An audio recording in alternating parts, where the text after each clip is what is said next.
I'll say this: I've got two small kids, so I'm very comfortable with being constantly interrupted. Okay, If I perfect. do tell you to sit down and keep quiet, please forgive me as well. But yeah, please do feel free to interrupt or raise your hands. I'm happy to take questions.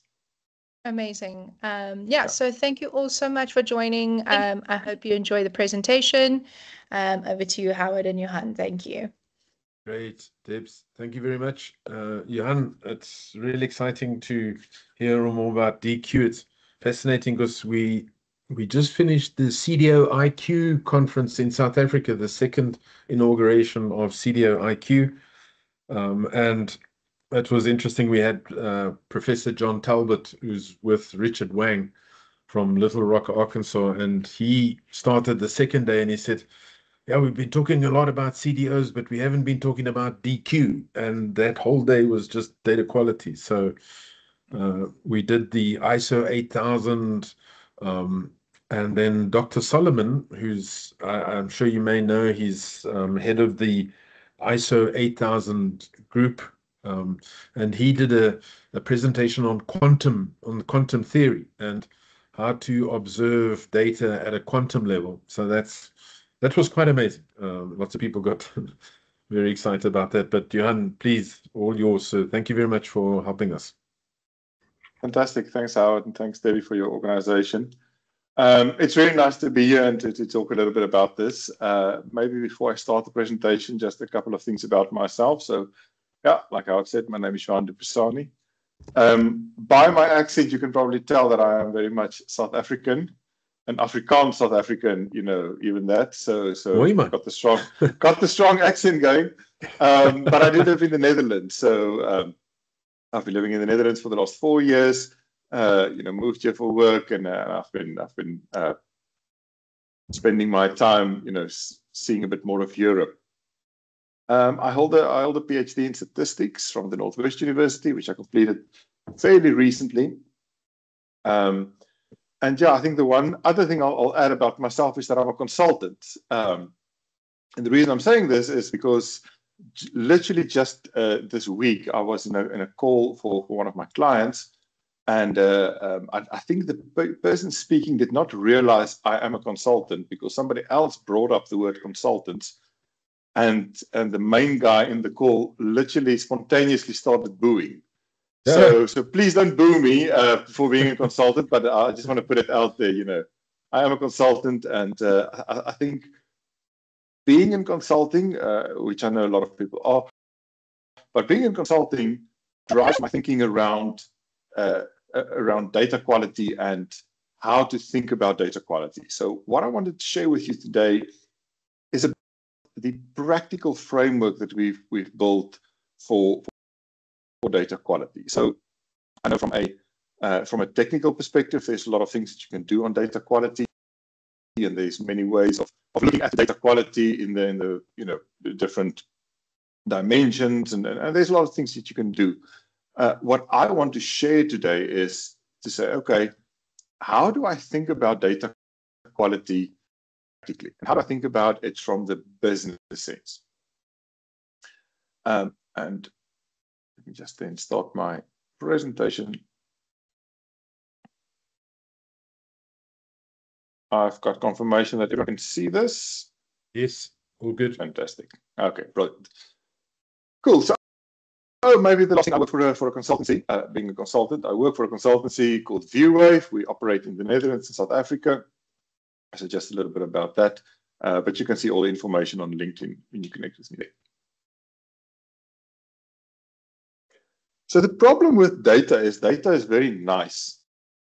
And data has lots of advantages, but data sometimes go wrong. And if you walk into any organization, large or small, and honest man or a woman, they can probably point to one or two or five or all of these things and tell you this is not right in our organization with respects to data. This is not a comprehensive list, but it's often the root of data problems in where the things start to go wrong. When I put this slide in front of people, especially in the banks, and especially in the banks in South Africa, everyone is drawn to the siloed teams immediately. Everyone always goes, "Oh no, it's the siloed teams. That's the reason." And I sometimes think, in thinking about the data dysfunctions in an organization, calling it siloed teams is often true, but it's often also an easy out. Yes, maybe there's siloed teams, but that need not definitely lead to data dysfunction. Yes, at a global scale, maybe it's not fantastic, but that's not the only problem that we find. So I do want to throw this back to you guys for a minute before we move on and say, what here stands out for you? What are the things when you go into your organizations, in the places that you work or that you consult for, what are the things that comes to mind here first? And what are maybe the things that you don't see on this list? Because there's some of that. Yeah, maybe I think, Howard, you've got your hand raised. Yeah, sure. I'm always fascinated by that one in red of culture of speed over accuracy. And it's the one that Deming pointed out, those 14 points of Deming. And it's a bit depressing that we still have the problem 50 years later, 70 years later, we're still battling with people having to get the job done as quickly as possible and not understanding the downstream impacts and not really knowing what they're doing to the people before them and after them, and that's a hard one. And it's all about get the job done as quickly as possible. We even see AI now rushing into getting the models up and running and just not paying enough attention to, is the quality of the data going to support the decision that they're going to make? But everybody's rushing to deliver, everybody's rushing to get the job done, and people don't have time to put the foundations in place. Yeah, and I think what often happens is, maybe I'll also say this, my background is the financial sector. So in thinking about that, what often happens is everything happens every month. So, if you don't have 2 or 3 weeks or 4 weeks to just think about something, by the time the next month end rolls around, you need to deliver again. So there's no time to fix things. Maybe somebody else, what are the things that you see in your organizations that stand out here? So yes, I think the big thing for me, and it speaks a little bit, Howard, to what you're talking about, is when we introduced the concept of a matrix organization. We stepped away from supervisors and people who would deliver, and there was a double check to make sure quality was correct. And we instituted matrix organization, and that, of course, meant you had multi-managers, and that meant you had this speed thing, and everybody demanding time, and therefore accuracy takes up, and there's no supervisors to catch it. I think that's a complex issue, but that's driven by the chief financial officer's view of the world from a budgetary perspective. Somehow we've got to flip that back to, you know what, it might cost more, but we're going to do it properly. And I don't know what needs to happen to do that, accepting the advent of artificial intelligence, which is great, because it's now basically said to people, well, if you want to use AI, you better get your data quality right, because otherwise you're going to sink your ship really fast. So maybe we'll flip back to something like that. Yeah, and I think it's often that, what you're describing is almost, for most organizations, the carrot. It's like, oh, but if we get this right, we can move so much faster, we can get so many more things right. But what eventually moves the needle is the cost. It's like, oh, but if you don't do this, then something bad is going to happen. And we're going to talk about that in the next slide. One more, maybe, yeah. Agnieszka, am I pronouncing that right? So for me, all those causes are correct. I have seen all of that. And I think the most important is that data are not being treated as strategic asset by leadership. Because I can point out all those things that are happening in the company, but if the leadership does not enter, we cannot change it. Exactly. So if that underpins that's basically, you know, the underlying cause sometimes of if leadership doesn't value this and doesn't say, okay, let's slow down, we're going to have speed over accuracy. If leadership doesn't think about this, we're going to have siloed teams or any of these others. So thank you very much. A very good observation. So I think for us, when we look at this and we say, okay, things do go wrong, what happens when they go wrong? You know, and for me, it can often be put into one of these 6 blocks.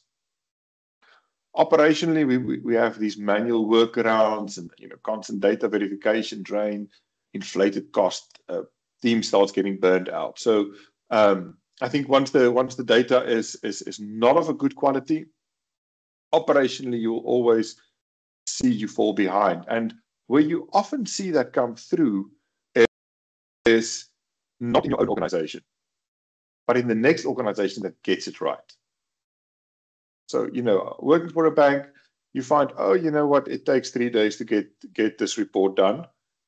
You know, if a customer requests this, it takes 3 days. That's just the status quo.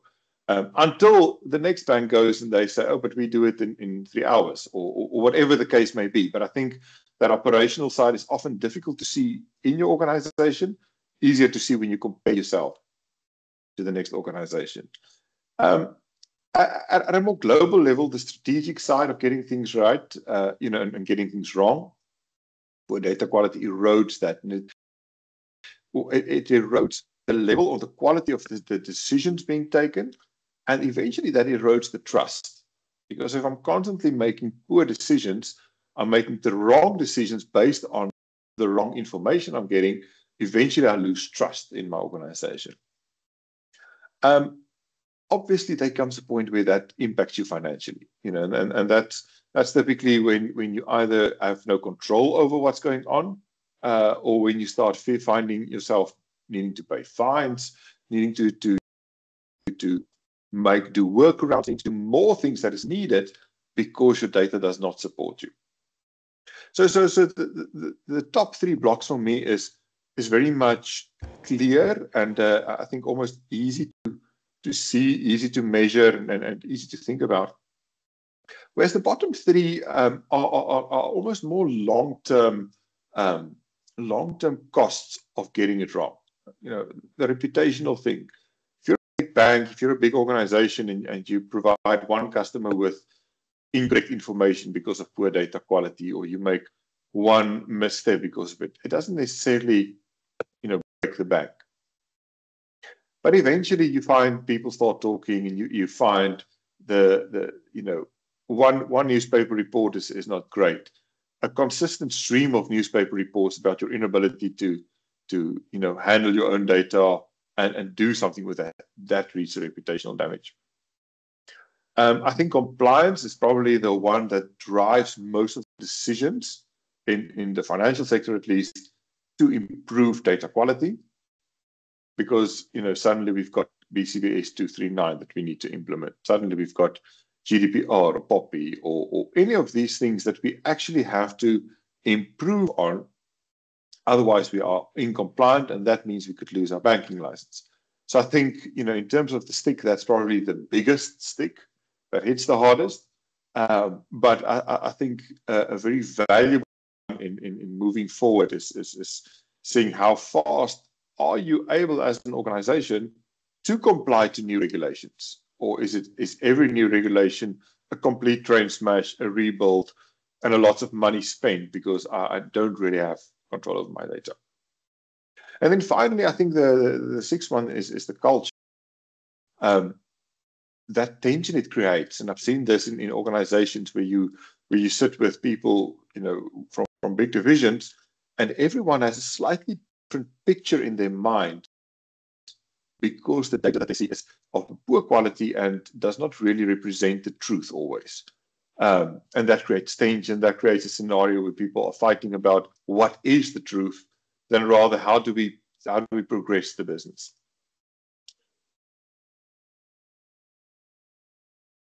So then where do we start with the practical framework? So where do we start as a business to think about, how do I think about data? What do I solve first? what do I solve second, and how do I move forward slowly? Now, these probably are the three words most used by consultants: people, process, technology, because those are the three things that drive in business. So if you are going to fix data quality or improve data quality in your organization, you need to start at the core. People need to be in place, processes need to be in place, technology needs to be in place. We're gonna look at all three of those on the next slide, as to what that actually means. But you need to have those three in place. And then, Agnieszka, you said that data is the asset. And if data is not being seen as the asset, then we won't get far in building out a framework that actually works. So if data is being seen as something that is a necessary evil, or something that is just there to make the machines run, then we're not going to get far. But the companies that see data as the asset, and to be honest, I think most companies today, most large companies today, are to some lesser or more extent a data company. You know, every company these days are essentially at its core. Yes, they do have a product, they do have a marketing strategy, they have all these things, but they are a lot of companies are really data companies. So if they see the data as the asset, then a lot of the other things gets the recognition it needs, and things can fall into place. If not, we're not going to get. Yes. Yeah, it's interesting we say that, and I find this data is the asset as a terribly overused cliche, because not many people are valuing that asset. Not many people understand the value of it. I found very few organizations that can value that asset and actually translate it into some economic expression. And I think we all say it, but no one does it. Well, I shouldn't say no one, but lots of people don't do it. And, you know, unless you've got the Reuters and the Bloomberg and the people that are selling data on a ongoing basis, that, you know, I find that data is an asset, because I always ask people, do you really know it's an asset, or is it a liability? Can you prove to me that this thing is generating money, and what's the money like, and is it helping with poor decisions, enabling poor decisions? So is it a liability? How do we, I mean, that's certainly got to be a way of I fully agree with you. I think, you know, it's easy to say data is the asset, but what does that practically mean? I will also say this: I think with AI, you know, coming front and center in a lot of large organizations, everyone realizing that we probably need to get on this AI bandwagon, because, you know, to some extent that's sometimes what it is, but we need to get on this, otherwise you're going to get left behind. Sure. I feel that a lot of companies realize, well, if data is not the asset that I thought it was, it needs to become the asset quite soon. Otherwise, I'm not going anywhere. So I think for a lot of companies, AI is putting data as the asset front and center. Whether they're doing it, whether they are getting it right, that's a completely different story. But I think a lot of companies are realizing, well, that is the first step in moving forward. It's interesting because I was called in, and I'm doing some training next week, and it was the poor data governance people that said, oh no, the AI people think they don't need data governance anymore, and they can do all of the quality and stuff like that. So I find that AI is in the driving seat with businesses, and they just want to get ahead and build those models. So I don't see enough recognition.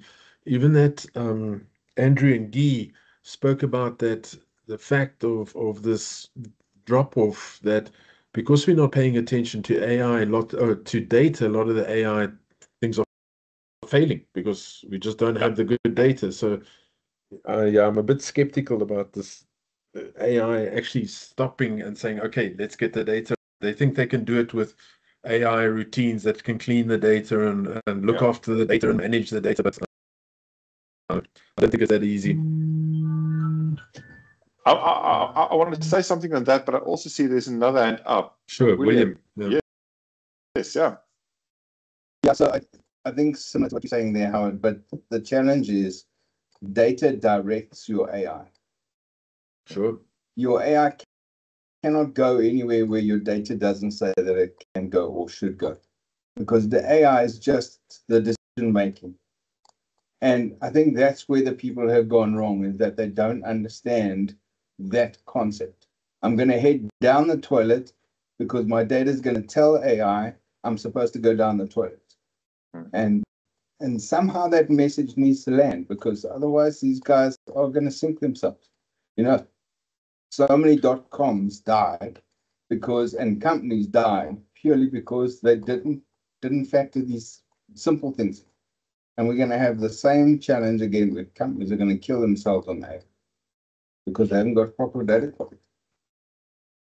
Yeah, and I think what one thing I've seen is that, you know, previously, you know, let's say, you know, up to 2 years ago, 3 years ago even, that one of the big custodians of data and making sure data is good, not the only one, but a big custodian was teams in the banks, at least, like risk. They've been doing this for a long time. They understand the importance of good data. You know, that improves the models that they build, etc. So these were statisticians, and the statisticians understood that, and they've matured in their thinking around data quality. AI, you know, typically is not built by the statisticians. That's built by the AI engineers and a lot of times software engineers.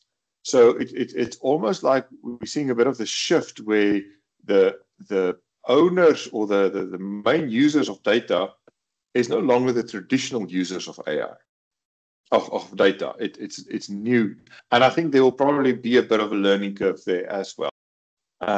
But coming back to your point, in order to solve that, that is still key. Data should be the asset. You know, do people get it right? Yes, probably not. You know, do the organizations say this and not mean this? Yes, they probably do. But in order to really solve data quality and make it an integral part of the organization, I think data needs to be the asset. Good. So then how do we go about creating some, you know, trust by design? And for us, it falls in these, it starts with these three things, not ends there, but it starts with these three things. So people, you know, and now we're getting to more the practical steps. So cultivate ownership and data literacy. Make sure that if you've got a data steward or a data custodian, they actually understand what it means. They actually understand what is required of them. Because it's one thing to appoint a data steward and say, okay, we've got the data steward, you know, things should be fine now. Does the data steward know what is required of them? Often not. Often it's somebody in business that is given this role, and it's not something that they care for because they're salespeople or they are technical people. They don't care. So that data literacy, you know, combining with the ownership, giving ownership, but making sure the people are trained. On the process, I think, you know, ensuring that strong data governance thoughts, clear policies, standardized definitions, you know, and all the things that you typically should find in a proper organization that's properly set up with good data management. I think these are the things that are really important to first make sure that they are in place, you know, and rest assured that you could have these things and still have good data quality. But you're not going to solve data quality issues if you don't have these things in place. Maybe, yes, you could solve it once. You could solve it point in time, but you cannot solve this in a sustainable way if your processes do not support it. And then I think on the technology side, it's all about enabling, automating, integrating. I worked in one of the banks in South Africa a couple of years ago, and this guy on my team who was really keen on, you know, moving up, and he was really keen on improving himself, you know, taking on more responsibility.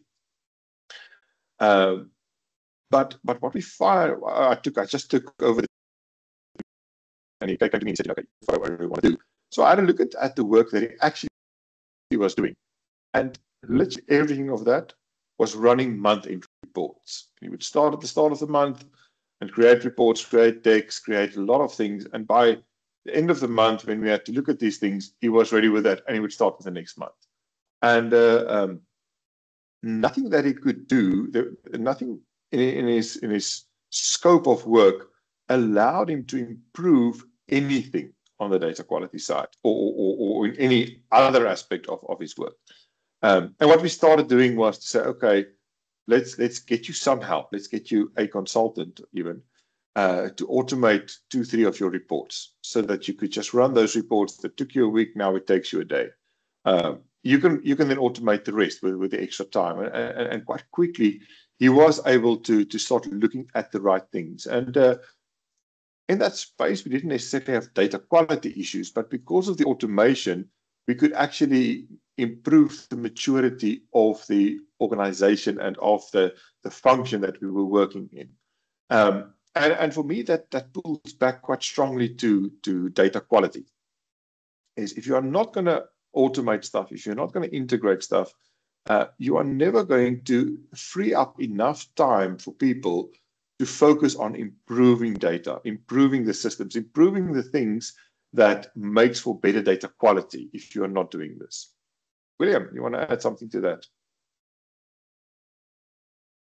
Yeah, it's just the maturity of these three, right? One of the things I've seen happen is on the maturity side, they decide, oh, gee, we're just going to automate. And they lift that up to level 3. Lots of nice automation.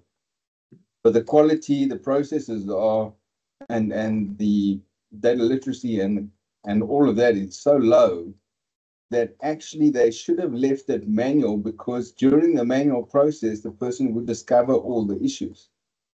And now they've automated everything, they can't see these issues, and it's just running straight into reports and into decisions. So I think the maturity aspect is important to try and level these things up in an equal basis, get them to level 1, then to level 2, level 3, and keep that maturity the same. Not let one run ahead of the other.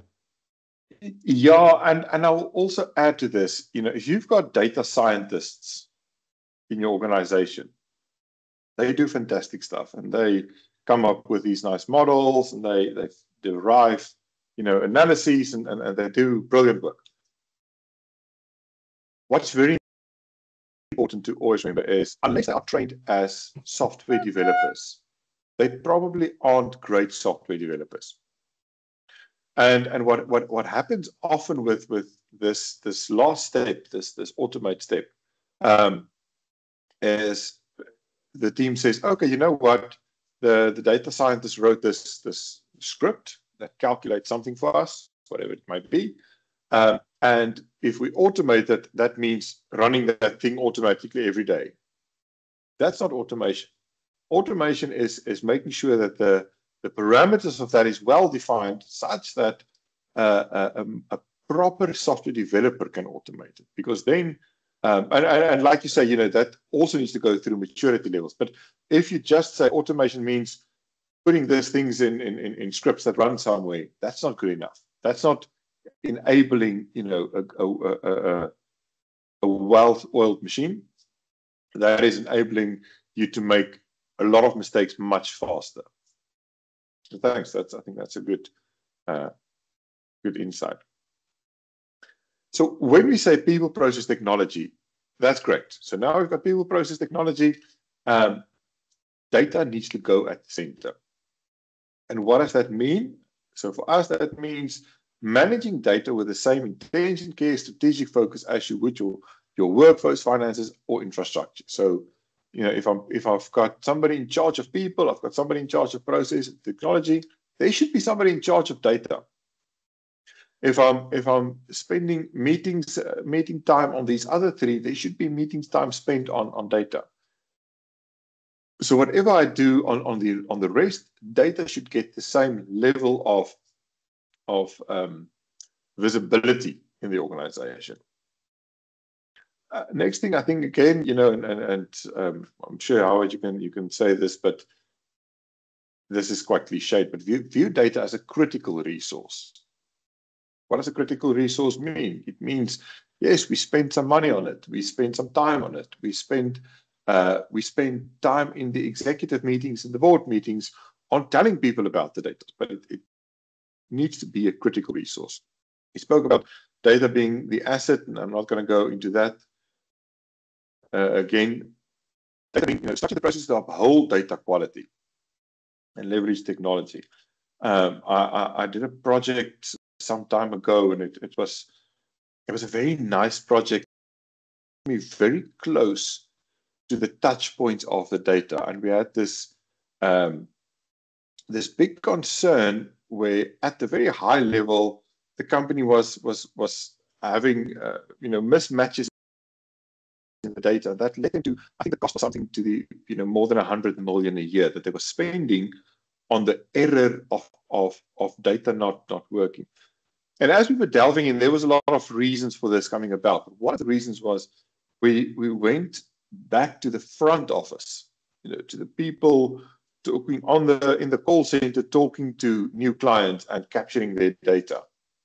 And we found, stuff like critical fields where they could literally input anything and the system would accept it, or not input anything and the system would accept it, or change things that the system generated that they shouldn't be changing.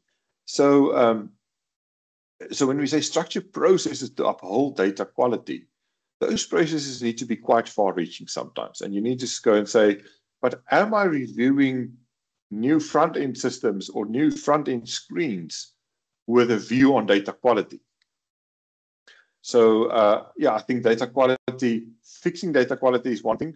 Keeping the data quality high is sometimes a different thing. And then I think the final thing is ensuring alignment so data not only support, but also drives the business forward. What I mean by that is, when you've got a business that is data-driven or data-enabled, there should be sufficient visibility of the data so that it actually drives the business. When you work in a large organization, especially, you often find there's this belief system in these organizations. Oh, you know what? We do things this or that way because of this or that. I think if you're an executive in an organization like that, or if you're not an executive, you can still do this. But alignment means sometimes challenging those things that people just say because everyone says that. I say, but can we get this from the data? Is the data good enough to tell us that that's the truth? Or good enough to tell us that's not the truth? Because that's the only way we really drive business forward is by using this data, in conversations where data was previously not held. So going into a bit more of a practical step, and I'll maybe just tell you a little bit about what we are doing, in our company. But I think that's I'll keep it quite high level, so not to make this a marketing. I don't want to do that, but I just think it's important to think about that. So first is the execution plan, and I was on a call the other day, and somebody pointed it out, and from a consulting perspective, this is always the first step. Let's see what's going on. Let's figure out what's the issues. When you are working as a consultant with a company, or when you're working in a company yourself, this step adds little value to solving the problem. Because often you go into a company and you say, okay, I'm going to spend 6 weeks, I'm going to spend 3 months discovering and diagnosing what's the problem. Often the clients already know what their problems are. Often their problems are known but fragmented. So I know a little bit, you know a little bit, everyone knows a little bit. But once I've done this step, I've not solved anything. I've not added value to my clients. So keep that in mind, even though this is an important step. But at the end of this, no value has been added. So Discover and diagnose, typically for us, that involves a couple of things. Stakeholder interviews, talking to the different departments, talking to business, talking to the users, IT ops, leadership, understanding why do they not trust the data? What do they see as the cost of bad data? Understanding just their thinking about data. Because often, if you've got people there, especially people that have been in the organization for a long time, they're thinking about the data, or their thinking is not necessarily fixed in data, but it's often correct. So you need to understand what's going on. How do they think about that? Doing the data audit and profiling, that's often a very straightforward thing to do. And there's so many tools today that you can almost do it by the click of a button. But that's just a critical part of it. Building out the data ecosystem map. Often in organizations, this already exists to some extent, but it creates a nice picture. And then doing that readiness assessment. Say, okay, but people, process, technology, where are we? Do we know what's going on? Are we, at 0 out of 10, in terms of those? Are we at 5 out of 10? Where are we? One thing that we've done in our organization is to utilize AI for this. And the way we are using it is we've built a platform that basically says we get all the stakeholder interview questions. We've written those up.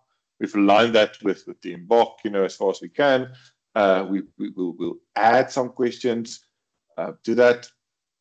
And then the platform, ingests that using AI, then writes a draft report for us. So something that would have taken a consultant maybe a week or a week and a half to write down and make all the findings from the stakeholder interviews now takes a couple of minutes, if so much. So it doesn't give us a final report that we just send off to the client. Can never do that.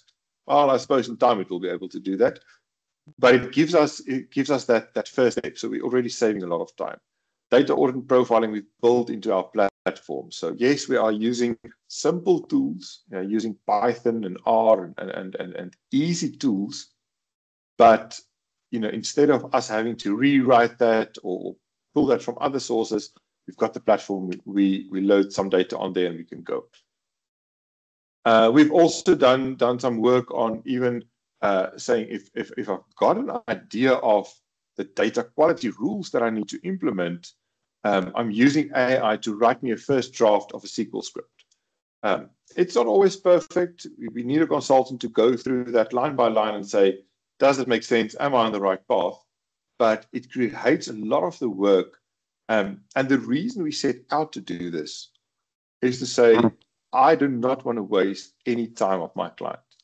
I want to move to the end of step 1 quite quickly, effectively, but very quickly, because only in step 2 and 3 can I start adding value to the clients. Step 2 then is very, very straightforward. It's to stabilize and structure. So we look at delivering visible wins to build trust in the business and setting up governance and ownership to ensure compliance and accountability. So now we say, okay, we know we are at 2 out of 10 in this organization because, people, process, technology are really not supporting, better data quality. And we say, what is the quickest thing that takes us to 3 and a 4 and a 5 out of 10? Focus on the high priority areas. We gain some tractions in the business to show results. We define those ownership and roles. We check if they're already defined. We check if the people who's responsible, understand what they are responsible for. And we make quality an explicit part of that. So we don't only say, that being a data steward implies quality. We say you are a data steward and you are responsible for data quality. What does that look like in your organization? Okay, we're going to figure out with you what does that look like, but we're very clear on that. This is typically we will also like to start introducing some data quality checks. So starting with the simple checks, and and then automating as much as possible. I've got a small demo that I'll see if we've got time to get to, but in this demo, what we've done is we built a very simple tool that almost pushes the ability to introduce data quality to the point where data quality is being seen, and where the real owners sit and the people that really understand the data. So if you are able to do that, to say data quality is not just something that happens centrally and that is this high level thing where I need to go to a different floor and beg somebody to help me. If it's something that the people in the organization and at the forefront of things can do, then it makes it much easier for them to say, oh, you know what, we're seeing this problem, let's add another data quality rule for that. We're seeing this, let's add a data quality rule for that. And then I think the one thing that's always important is the documenting of data definitions. I always say when you work in a bank and I tell you, what's the balance? Balance can mean 100 different things in a bank. Is it the balance that the client owes to the bank? Is it the bank balance that the bank owes to the client? Is it the balance of something else? So there's often these things, and when we say document data definitions, I think it's a good idea to start small. So what does balance mean for this and this and this and this business unit? But also, can we roll that up a bit higher to say maybe we should define balance differently? Maybe we should do something different here. But having that enables us now to move forward. Yeah. William. Yeah, one of the things that I've seen with this go wrong in an enterprise is where you apply data quality rules in an area, and downstream of that particular area, they actually need certain data in certain formats, etc. But in isolation, they've done the DQ. And that's where the Data Stewardship Council comes really, really critical. You don't make DQ changes, rules, etc., without understanding lineage and impact, etc. And that means that you've got to have the other stewards for those other areas on board, right? Yeah, exactly. Yeah, I was talking to a bank about provisioning and impairment provisions, and the problem there is things start happening in one place, and it rolls up into the bank, up to the highest level, and eventually it touches on the bank's profit and loss statement. But the problem often is the numbers that go in there needs to be filtered back to the downstream team or the upstream teams. Actually, it needs to go back to them, because they need to be the guys looking at this for future planning, for scenario analysis, whatever. And it's exactly this. What you say is, now we roll it up, and we see this as the end, and we see this is the final place where everything needs to be done in a certain way and be condensed into a single number. And suddenly the downstream guys are saying, oh, wait, I need this data in a different format than what you are rolling it up in. So yeah, I fully agree. You need to have a clear line of sight of where the data starts and where it really ends. And everyone there needs to be involved in this process. Okay, so I'll just go to this one. So then the final one is the embed and scale. And that's where we say, okay, now we've got this place where data quality is starting to improve. We've moved from 2 to 3. Maybe we're at 6 now. And we've touched on all the high priority issues. And typically also from a consulting point of view, this would be the point where good consultants, at least, start to say, okay, if we've done the step 1 and 2 correct, we've done this with all the right insights and done everything with the right views, this is the place where we embed it back into the organization. If there's capacity, if there's the right people, then this is the place where we say, okay, now we are giving it back to the organization, and now you're going to start running with this yourselves. Some hand-holding maybe, but now it becomes a sustainable process. For me, that's typically 4 things. Again, training and empowering teams, making sure the data literacy is there. They've got the tools, they understand how to use the tools. So that's typically the first step. Embed quality into the process. So we add the data checks into the workflows to validate earlier in the process. Obviously, like you say, thinking about what happens downstream, but making sure that data quality is not something that happens every now and again or when there's an issue, but it's actually part of the process. Scale governance, that really talks to the fact that you want to have governance in place, but you also want to have governance that's strong enough to not have these issues where downstream and upstream are not talking to each other. That's the one thing. You also want to scale it in a way that makes it light, because if you just keep putting on governance, what ends up happening is it becomes so impossible to make any changes, so impossible to really understand your data quality, that either people don't do it or they find workarounds. And workarounds in data is probably the worst thing in the world, because that's when everyone starts building, we've got the central database, but this department has also got their own database because it's quicker, or they got their own database because they need it in a different format. So I think there you need to always think about, how do I make it broader, but I keep it light.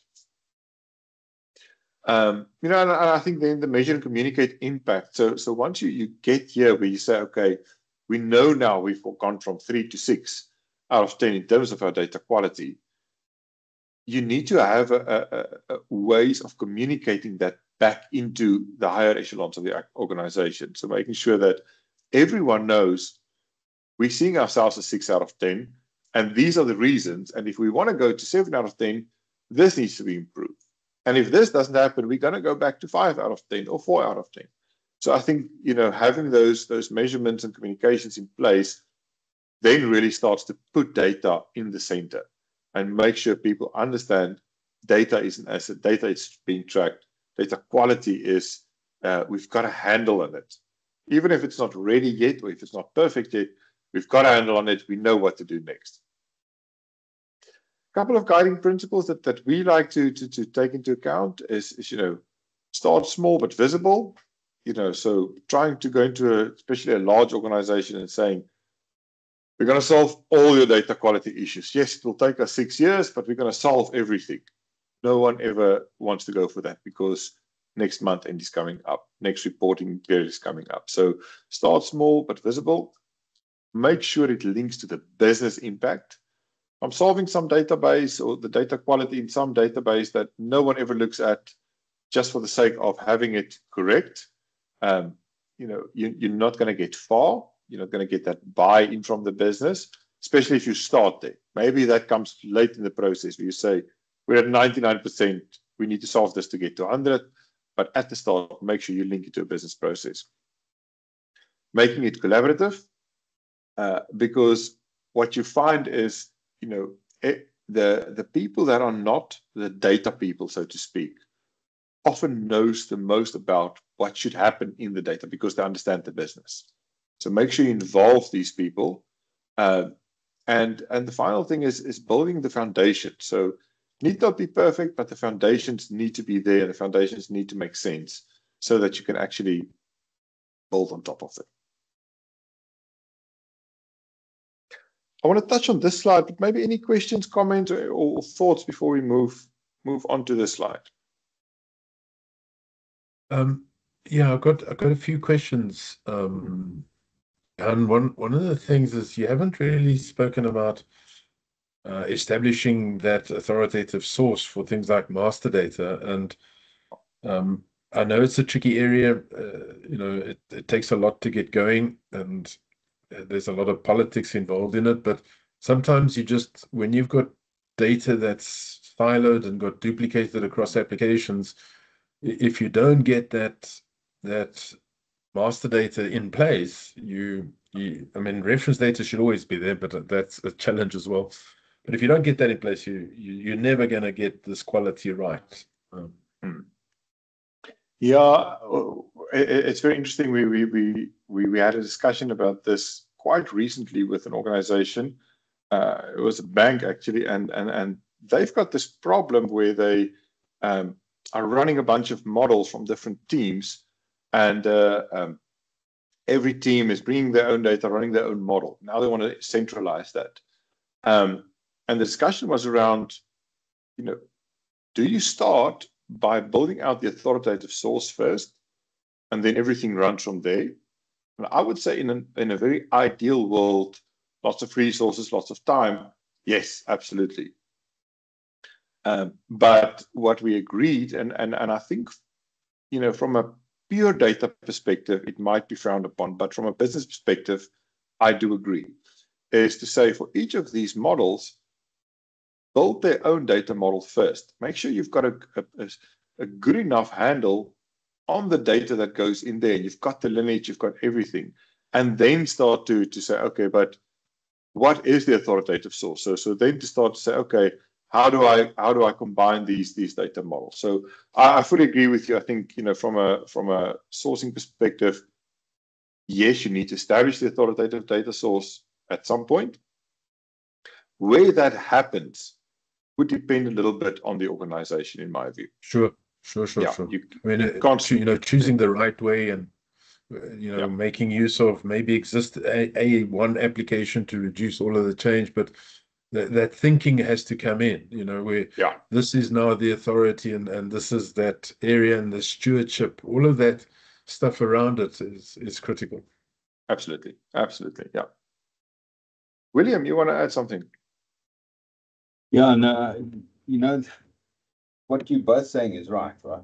It's a maturity thing. If a person doesn't know what their data means, what it looks like, you can't ask them to be in a meeting whereby they're going to agree on the source. That's the one thing. The second thing is that you can have the same word sitting in different business units, meaning different things. And that needs to get fleshed out. One of the ways to flesh it out is to put it in a model, have discussions, then bump into each other and realize, oh, wait a minute, this is not the same thing. So from that perspective, it makes sense. But there has to be an architectural roadmap. And I think this is where a lot of things fall flat. They don't go in and say, look, we're going to put MDM is a 2 to 3 year plan. We're going to put down a roadmap. We're going to start this. This is how it's going to work. We're going to incrementally fix this. And people fly blind. Now, I know vendors like that because vendors, so long as you're blind, we can just keep you paying, right? Yeah. But I think your enterprise architecture needs to provide that roadmap on the data side. And it's got to bring in all the other things, data warehousing, business intelligence, all of that stuff needs to be involved. And you've got to explain to people how they're going to get there. But if it's ad hoc, you've got to start with something so that people can understand it exactly from that perspective. Where do you get your definitions from? If it's not from your own models, with your own background, your own understanding, then you can compare and realize you're not talking about the same thing. Yeah, and I think, especially step 2 here, stabilize and structure. We kind of call it step 2, but that's often a very iterative approach, to say, okay, let's start here. Let's figure out what needs to be solved first. And obviously, if you're going to do this iteratively, you do need to have that roadmap in place. So yeah, I fully agree with you. That's really important to set that out, make sure that it aligns with the business need, make sure it's practical. Because yes, it's very nice to say we'll just solve everything, but can you really do that in a practical way, in a way that makes sense to the business and that does not disrupt the business? Because if you're disrupting the business constantly, you're never going to get that buy-in to make data front and center. Yeah. And that goes to my next question in terms of understanding the cost of these issues, the cost and then the cost benefit that, and that's when you start talking to the business and the alignment. So if you can quantify what this is costing them in terms of rework, in terms of challenges and stuff like that, that to me is important. Yeah, absolutely. Yeah, I think, and often, in large organizations, when you talk to the first guy, he says, "I've got this problem. I understand this. Got the problem. We need to do something about that." But for me to get buy-in from the other guys or the higher ups, whatever, I need to have some understanding of the cost. Yeah. And we also like to start there. And it's difficult to quantify because sometimes the cost could be very high, but it's kind of hypothetical. Yes, if you get this wrong, in theory, you could lose your banking license.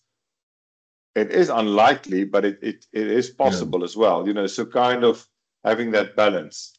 Yeah, I think I was actually in an engagement where, let me ratchet this up a bit, where some management consultants came on and then said the cost of the quality problem was so high, and they extrapolated so high that the executive just said, "Guys, we don't even make that sort of money. So how can we be losing that money?"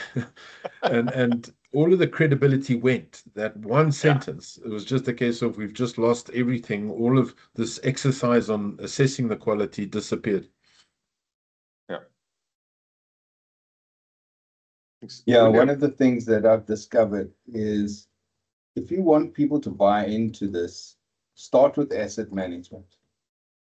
And just related to the fact that, you know what, if I have a problem with my laptop, I pick up the phone, I dial the help desk, I then get plugged into an ITIL created service management desk, and all the service management processes and all the rest of it, one of which is the output of reporting and also the costing that comes alongside the actual issues. Yeah. Now, if you start saying to the people, you know what, let's just start setting up an ITIL service desk for your asset management of your data assets, i.e., these reports or whatever the case is. Anybody's got an issue, let them log it. And then let's quantify that in a proper quantifiable thing. It becomes something they can trust, because they already trust their own asset management process for their hardware and software. Yeah. And I found that is a good buy-in way to actually get faster. Yeah, I think, that's a very practical way of at least getting people to understand, how to think about this, and in theory, that's what happens in any case. But yeah, I like that's a very practical way. Tariq, is it? Yes, Tariq. Yes. Hi, Jahan. Hi, Howard. Yeah, actually, I was interested to,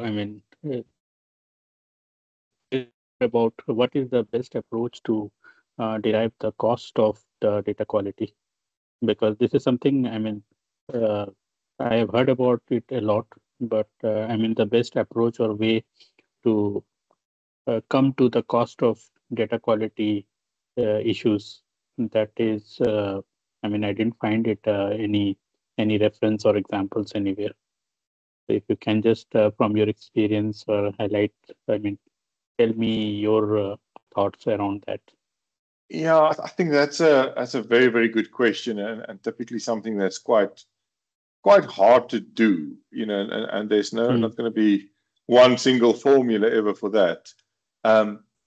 What I do like to do is to think about it in terms of these things. To say, does this touch on all of these? Does it touch only on the one? Does it touch on some of them?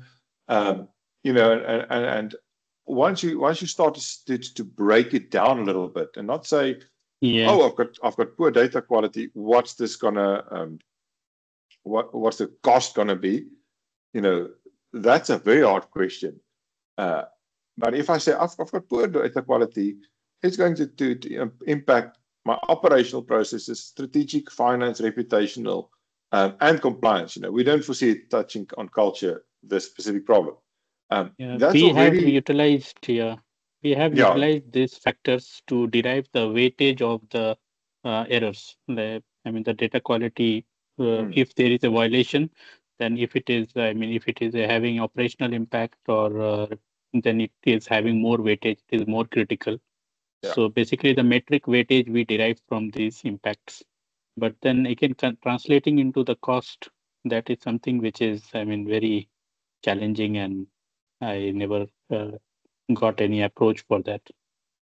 It is challenging, and it's very so when it's easier is when the data flows directly into a model, and the model has a clear output or something to that. You know, I've seen that once where the data was not flowing as it should in the bank, levied on the specific function. They asked them to increase their capital requirements by a certain number. And for them, it was a very, very clear. It was like, this is the amount that it's going to cost you. You know, like this is the rand amount it's going to cost you. And because of that, they were very quick on making decisions. But yeah, I do appreciate it is a difficult thing, and I do not have a straight up answer to say this is the formula or this is what we've done. Yeah, it's definitely different for every organization. So, Thank you, Tariq, one of the Yes. things that Tom Redman suggests is, you know, Tom Redman, the data doctor, quality doctor, he says, especially for people that are starting their journey in data quality or CDO, is to use the rule of thumb in 1 in 10, and to be very clear that that's the rule that you're using, and it's going to take you a long time to assess the actual financial impact. But it's saying, guys, as an estimate, as a going-in estimate, this is what it's costing. This is what we believe it's costing us. So not to profess that you've got all the numbers down, but to say, you know, we'll constantly work on this, but we'll use the rule of thumb of 1 in 10. So, and basically that says if it costs us R1, $1 to process a correct record, it costs us $10 to process an incorrect record.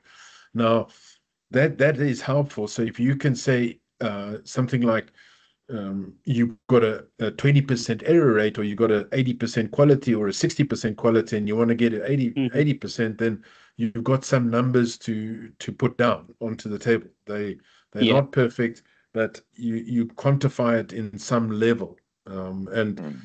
I think it's helpful to start doing that. And then also the other way around, when you qualify the value of an asset, and you can say, okay, that asset, you think it's that amount of money. And if you think it's that amount of money and you've only got 60% quality, then we need to apply a 40% haircut on that level. So on the cost of that asset. You think it's 10 million, but it's because it's only 60% right, it's only 6 million. So what can we do to improve it? So I find this changing the talk to money is very helpful. Yes. Thanks, Howard. Yeah, this makes sense for me, that we can derive it from the cost of the asset and then the percentage. Thanks, Tariq. William. Thank you, John. Yeah, I'm really happy with the slide that you got on, because I've been using the first 5. I'm going to add culture to mine. I'm not quite sure how I'm going to quantify it, but culture would be a good one. Whenever a call is logged against a report saying we have this issue on the report, there are downstream impacts.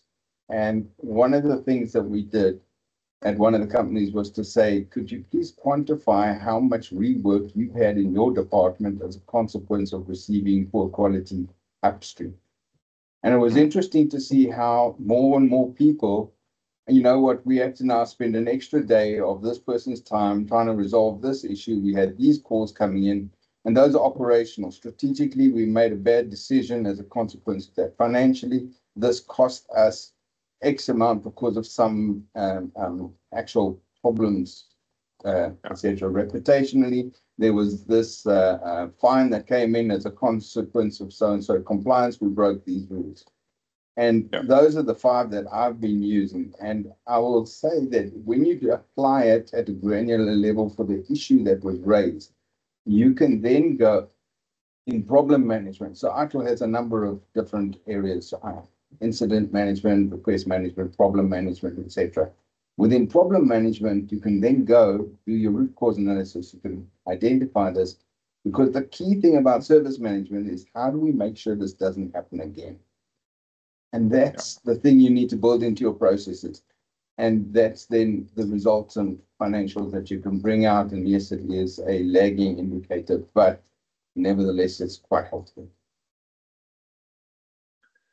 Yeah, and I think the last thing I'll add to this is sometimes, you know, the cost is clear and the cost is immediate and it comes to you quickly. We had a client who wanted to migrate to from an on-premise ERP to a cloud ERP, and they kept trying to do that and they kept failing because of poor data quality. You know, the cost was not only in, you know, the day-to-day things, but it was also in the fact that they was wasting a lot of time trying to do this, which they couldn't do. And that's a hard thing to really quantify, because is the cost that they're paying for this because of data quality or because they did not know how poor the data quality is? Because I feel that's kind of two different things. If they knew the data was really poor, they would not have done this in the first place and they would have solved it. So, so I think when you look at this, also, again, try to take a bit of the holistic view and say, yeah, this is the case. I am going to stop there. Oh, sorry. Yeah. Yeah, one of the things, Johan, that I find is that if you go in and you start to surface the individual problems, people very quickly get an idea that actually their data is not good enough to now go and put an MDM tool in place.